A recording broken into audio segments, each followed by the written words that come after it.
வணக்கம் நண்பர்களே. நம்ம எல்லாருக்குமே சிங்கள எழுத்துக்கள் எவ்வளவு முக்கியம்ன்றது தெரியும். காரணம், நாம் எங்கே பயணித்தாலுமே சிங்கள எழுத்துக்களை நம்மளோட கண்ணில் தென்பட்டு கொண்டே இருக்கும். மும்மொழியிலேயுமே ஒரு பலகை ஒன்று வைக்கப்பட்டிருந்தாலும் கூட நமக்கு சிங்கள மொழி தெரிஞ்சிருந்தால் நம்ம நிறைய விஷயங்களை நம்ம கற்றுக்கொள்ளலாம். நிறைய விஷயங்களை நம்ம இலகுவாக மேற்கொண்டு கொள்ளலாம். உதாரணத்துக்கு ஒரு அலுவலகத்துக்கு போகிறோம்னு சொன்னால் அங்கே ஒரு சேவையை ஒன்றை நம்ம பெறணும், ஒரு படிவம் ஒன்றை நிரப்பணும்னா கூட நமக்கு சிங்கள மொழி தெரிஞ்சிருந்தால் மிக மிக இலகுவாக நம்ம சேவைகளை பெற்றுக்கொள்ளலாம். ஸோ இந்த வீடியோவில் நாம் சிங்கள மொழியில் இருக்கிற சிங்கள எழுத்துக்கள் பற்றி பார்க்க போகிறோம். இது ஒரு தொடரான ஒரு சீரீஸாக நான் கொண்டு வரத்துக்கு, தொடரான வீடியோக்களாக போகிறதுக்கு நான் முயற்சி செய்கிறேன். ஏன்னு சொன்னால் சிங்கள எழுத்துக்களை கற்கிறதுக்கு நிறைய பேர் ஆர்வமாக இருக்கிறீங்க. ஸோ இந்த வீடியோவில் பார்த்தீங்களா இருந்தால் நமக்கு பரிச்சயமான சிங்கள எழுத்துக்களை பற்றி தான் நான் சொல்ல போகிறேன்.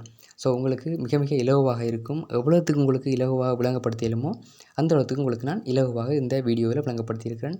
ஸோ இந்த வீடியோவை மறக்காமல் லைக் பண்ணி ஃப்ரெண்ட்ஸுக்கும் ஷேர் பண்ணிக்கொள்ளுங்கள். எதுவும் டவுட்ஸ்ன்னு சொன்னால் எனக்கு கமெண்ட் பண்ணுங்கள். மறக்காமல் சேனலை சப்ஸ்கிரைப் செஞ்சு கொள்ளுங்கள். ஸோ வாங்க வீடியோக்குள்ளே போகலாம். சிங்கள எழுத்துக்களை பார்த்தீங்களா இருந்தால் பொதுவாக 2 வகையான எழுத்துக்கள் இருக்குது. ஒன்று உயிரெழுத்து, இன்னொன்று மெய்யெழுத்து. நம்முடைய தமிழ் மொழியிலேயும் கூட உயிரெழுத்து மெய்யெழுத்து அப்படின்னு இருக்குது. நான் இதற்கு முந்தி பார்த்தீங்களா இருந்தால் சிங்கள எழுத்துக்கள் பற்றி வீடியோக்கள் போட்டிருப்பேன். ஆனால் அதில் பார்த்தீங்களா இருந்தால் ஒரு கேட்டகரி வைஸாக நான் பிரிக்காமல் எல்லாத்தையுமே ஒரு மிக்ஸ்டாக தந்திருப்பேன். ஆனால் இந்த வீடியோவில் நான் உங்களுக்கு கேட்டகரி வைஸாக நான் உங்களுக்கு தாரேன். ஸோ இதில் பார்த்தீங்களா இருந்தால் உயிரெழுத்துக்களை பிராணாக்ஷர அப்படின்ட்டு சொல்கிறது. பிராணாக்ஷர அப்படின்னு சொன்னால் உயிரெழுத்துக்கள். இந்த உயிரெழுத்துக்கள் பார்த்தீங்களா இருந்தால் தமிழ் மொழியில் எப்படி 12 உயிரெழுத்துக்கள் இருக்குதோ அதே போல் சிங்கள மொழியிலையுமே 12 உயிரெழுத்துக்கள் இருக்குது. சிங்கள மொழியில் மெய்யெழுத்துக்களை காத்ராக்ஷர அப்படின்னு சொல்லி சொல்கிறது.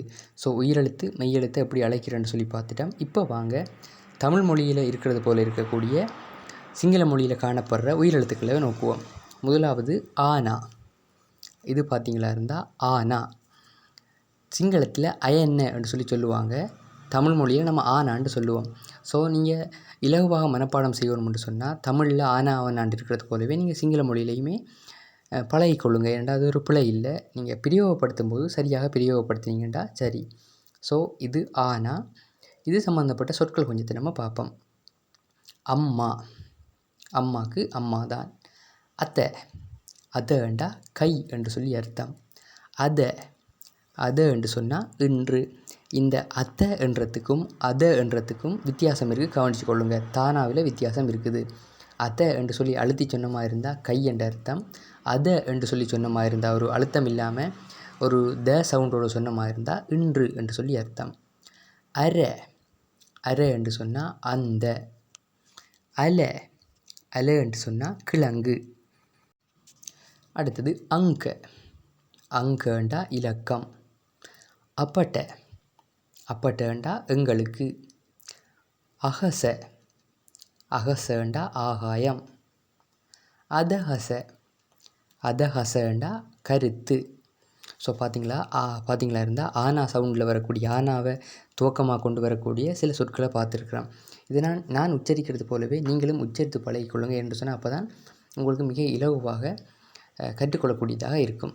அடுத்தது பார்ப்போம். ஆவண்ணா. சிங்களத்தில் ஆவண்ணா அப்படி தான் இருக்கும். இதை ஆயண்ண அப்படின்னு சொல்கிறது ஆவண்ணா. ஸோ இது சம்மந்தப்பட்ட சில சொற்களை பார்ப்போம் வாங்க. ஆகமன்னு சொன்னால் சமயம். ஆசனன்னு சொன்னால் இருக்கை. ஆசனம் என்று தமிழில் ஒரு வார்த்தை இருக்குது. ஆனந்தன்னு சொன்னால் ஆனந்தண்டு பேரையும் நம்ம சொல்லலாம். இப்போ ஆனந்தன்னு சொல்லி ஆனந்த சமரகோன், ஆனந்த விஜயசூரி அப்படின்னு சொல்லி பேரையும் நம்ம குறிக்கிடலாம். அது மட்டும் இல்லாமல் இன்னொரு விதத்துலேயும் ஒரு அர்த்தம் இருக்குது. ஆனந்தம், மகிழ்ச்சி என்றதுக்கும் ஆனந்தன்னு சொல்லி சொல்கிறது. அடுத்த எழுத்து ஈனா. ஈயன்ன அப்படின்னு சொல்கிறது ஈனா இது. ஸோ இது சம்மந்தப்பட்ட சொற்களை பார்ப்போம் வாங்க. இணண்டா இடுப்பு. இரண்டா சூரியன். இங்கே என்று சொன்னால் தலை. இடமை என்று சொன்னால் நிலம் அல்லது காணி. இந்தியான்னு சொன்னால் அயல் நாடான இந்தியாவை குறிக்கும். இது பார்த்தீங்களா இருந்தால் சிங்கள மொழியில் ஈயன்னா. தமிழில் ஈஎன்னா இருக்குது. அதே போலவே சிங்கள மொழியிலையும் பார்த்திங்கன்னா இருந்தால் ஒற்றுமைகள் இருக்குது. இந்த 2 புள்ளி பார்த்திங்களா இருந்தால் சிங்கள எழுத்தில் இருக்கிற ஈஎன்னாவிலையும் இருக்குது, தமிழ் மொழியில் இருக்க ஈஎன்னாவிலையும் இருக்குது. ஸோ சிங்கள மொழியில் ஈஎன்னாவை ஈஎன்ன அப்படின்னு சொல்கிறது. இப்போ தமிழ் மொழியில் ஆனா ஆவன் நான் சொல்கிறது போல் அதோட எண்ண அப்படின்ற ஒரு உச்சரிப்பை சேர்த்திங்களா இருந்தால் உங்களுக்கு எழுத்துக்களை இலகுவாக உச்சரிக்கலாம். இப்போ அயன்ன, ஆயன்ன, ஈஎன்ன, ஈஎன்ன அப்படி எண்ண என்ற ஒரு ஒலியை சேர்த்திங்கன்னு சொன்னால் ஓகே. ஸோ வாங்க இதுக்குரிய சொற்களை பார்ப்போம். ஈட்ட, ஈட்டண்டா அதற்கு. ஈய, ஈயண்டா அம்பு. ஈலங்க, ஈலங்கண்டா அடுத்த. ஈஸ்வரி, ஈஸ்வரின்னு சொன்னால் ஒரு பெண்ணினுடைய பெயர், பெண்பால் பெயர் ஈஸ்வரின்னு சொல்லி நம்ம பேர் சொல்ல குறிக்கலாம். ஸோ பார்த்தீங்களா இருந்தால் நான் ஏற்கனவே சொன்னது போல் ஒரு தமிழ் எழுத்தை வச்சுக்கண்டு அதுக்கு பிறகு என்ன என்றதை சேர்த்திங்களா இருந்தால் அது உங்களுக்கு சிங்கள எழுத்தாக மாற்றம் வரும். இப்போ உதாரணத்துக்கு இந்த எழுத்தை நீங்கள் கவனிங்க, இது தமிழில் ஊனா. ஸோ இதனுடைய சிங்கள பதம் எப்படி வரும்னு ஒரு 2 செகண்ட் நீங்கள் யோசிங்க. ரைட், இதுக்கு சிங்கள பதம் உயன்ன என்று சொல்லி வரும். இது ஊனா. ஸோ எண்ணவை சேர்த்து உயன்ன, உயன்ன, உயன்ன சிங்களத்தில் ஊனா. ஸோ இது சம்மந்தப்பட்ட சொற்களை பார்ப்போம் வாங்க. உச, உசண்டா உயரம். உட, உடண்டா மேலே. இந்த உயரத்தையும் மேலே என்றதையும் இலகுவிலையும் ஞாபகம் வச்சுக்கொள்ளலாம். எப்படின்னு சொன்னால் உச என்று சொன்னால் உயரமாக இருக்கிறது. ஸோ உயரமாக இருக்கிற ஒரு இடத்தை என்ன சொல்லுவோம், மேலே இருக்குதுன்னு தானே சொல்லுவோம். ஸோ அதற்கு உட. ஸோ 2 எழுத்தை பின்பக்க எழுத்து 2ஐயும் மாற்றினீங்கன்னா உங்களுக்கு உயரமும் மேலேயும் கிட்ட வந்துடும். அடுத்தது பார்ப்போம். உண, உண என்று சொன்னால் காய்ச்சல். உயன, உயன என்று சொன்னால் பூங்கா. உரைய, உரைய என்று சொன்னால் உரை. இது பார்த்திங்கன்னா நம்ம பேப்பருக்கு கவர் வைப்போம், கவர் வச்சு நம்ம மூடுவோம். உதாரணத்துக்கு கொப்பிகளுக்கெல்லாம் உரை போடுவோம். ஸோ அந்த இதையும் உரை என்று தான் சொல்கிறது. நம்ம தயிருக்கு சில நேரம் உரை என்று சொல்லுவோம், அதையும் உரை என்று தான் சொல்கிறது. நம்முடைய எம்பலப்புகள் இருக்குது தானே, கடித எம்பலப்புகள், அதுக்கும் உரை என்று தான் சொல்லிக்கொள்கிறது. அடுத்தது பார்ப்போம். உபகரணய, உபகரணய, உபகரணய என்று சொன்னால் உபகரணம், ஒரு டூல், அதை சொல்கிறது உபகரணய. அடுத்தது பார்ப்போம். ஊவண்ணா. ஸோ இதற்கு சிங்களத்தில் ஊயன்ன. ஸோ இது சம்மந்தமான சொற்களை பார்ப்போம் வாங்க. ஊவ, ஊவ என்று சொன்னால் ஊவா. இப்போ ஊவா மாகாணம் இருக்குது, ஊவா மாகாணம் பதுளை அப்படின்னு சொல்லி சின்ன வயதில் படிச்சிருப்போம். ஸோ ஊவ என்று சொன்னால் ஊவா. ஊட்ட, ஊட்டண்டா அதற்கு. அடுத்து எழுத்து பார்ப்போம். ஏனா, ஏனாக்கு சிங்களத்தில் ஏஎன்ன, ஏஎன்ன. ஸோ இது சம்மந்தமான சொற்களை பார்ப்போம் வாங்க. எக்க, எக்கண்டா ஒன்று. எம, எமண்டா அந்த. எய, எயண்டா அது. எக்கத்து, எக்கத்துவண்டா ஒன்று சேர்தல். எத்தனை, எத்தனைண்டா அவ்விடத்தில். அடுத்தது பார்ப்போம். ஏஎன்னா, ஏஎன்னா. ஸோ சிங்களத்தில் ஏஎன்ன. இப்போ வாங்க இது சம்மந்தமான சொற்கள் சிலவற்றை பார்ப்போம். ஏக்க, ஏக்கன்னு சொன்னால் உது. உதுன்றது ஒன்றும் இல்லை, நம்ம யாழ்ப்பாணம் சைட் போன மாதிரின்னு சொன்னால் ஒரு வார்த்தை பிரயோகம் இருக்கும், உதுன்னு சொல்லி. உதுண்டா வேறு எதுவுமே இல்லை, இந்த அந்த அப்படின்னு சொல்கிறது போல தான். உதுண்டா ஒரு இடத்தை சுற்றி காட்டுறதுக்கு சொல்கிற ஒரு பெயர் தான். இப்போ பக்கத்தில் ஒரு பேனை இருக்குதுன்னு சொன்னால் உந்த பேனைன்னு சொல்லி சொல்லுவாங்க. ஸோ தமிழில் இருக்கிற ஒரு பிரேச வழக்கில் இருக்கிற ஒரு சொல் போல தான் இது. ஸோ உதுன்னு சொல்கிறதுக்கு ஏக்க.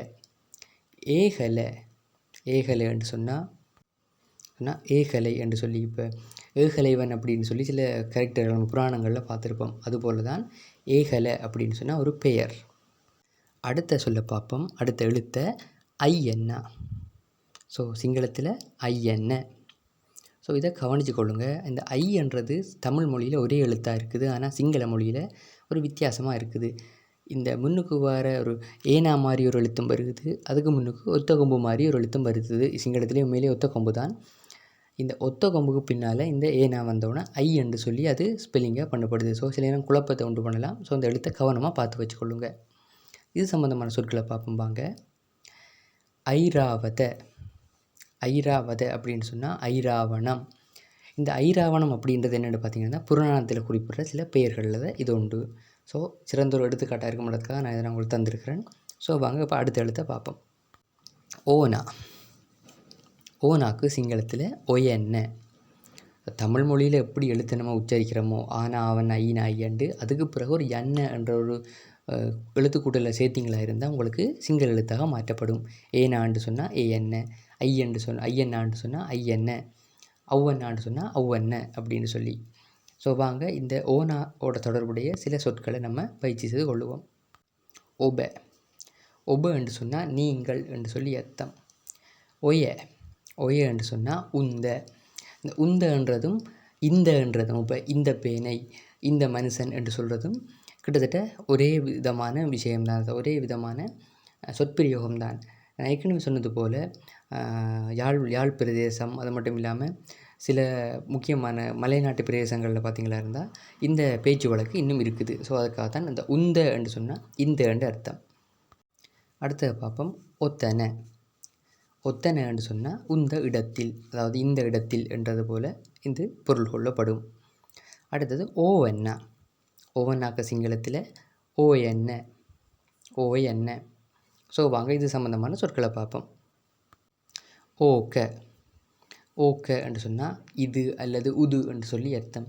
இது பெரும்பாலும் பார்த்திங்களா இருந்தால் நம்ம பயன்படுத்தும் போது, பேச்சு சிங்களத்தில் பயன்படுத்தும் போது இப்படியான இந்த ஓக்க, ஏக்க அப்படியான விஷயங்களைத்தான், இந்த சொற்களைத்தான் பயன்படுத்துவோம். ஸோ அதுக்காகத்தான் இந்த சொற்களை உங்களுக்கு மெயின் பண்ணி தந்திருக்கிறேன்.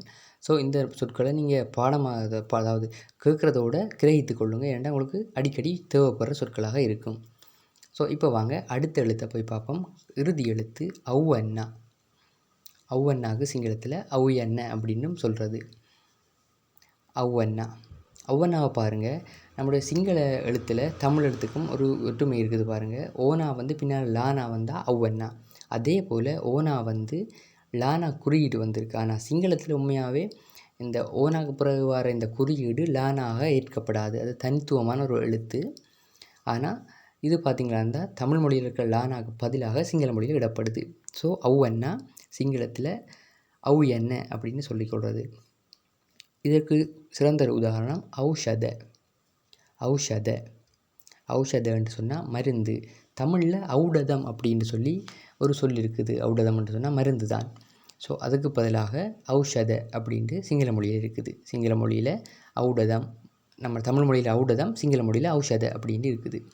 ஸோ பார்த்திங்களா இருந்தால் சிங்கள மொழியில் இருக்கிற சில முக்கியமான எழுத்துக்கள், அதுலேயும் குறிப்பாக தமிழ் மொழியில் நம்ம இருக்கிற எழுத்துக்கள் எல்லாத்தையுமே சிங்கள மொழியில் எப்படி எப்படி இருக்கும் அப்படின்றத நம்ம இதில் பார்த்துருக்குறோம்.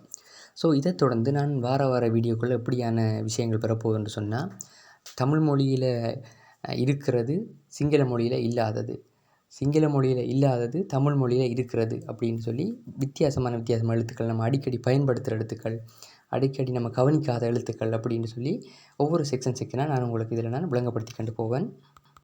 ஸோ தொடர்ந்து என்னோட இணைஞ்சிருங்க. எதுவும் டவுட்ஸ்ன்னு சொன்னால் எனக்கு கமெண்ட் பண்ணுங்கள். மறக்காமல் வீடியோ லைக் பண்ணி ஃப்ரெண்ட்ஸுக்கும் ஷேர் பண்ணிக்கொள்ளுங்கள்.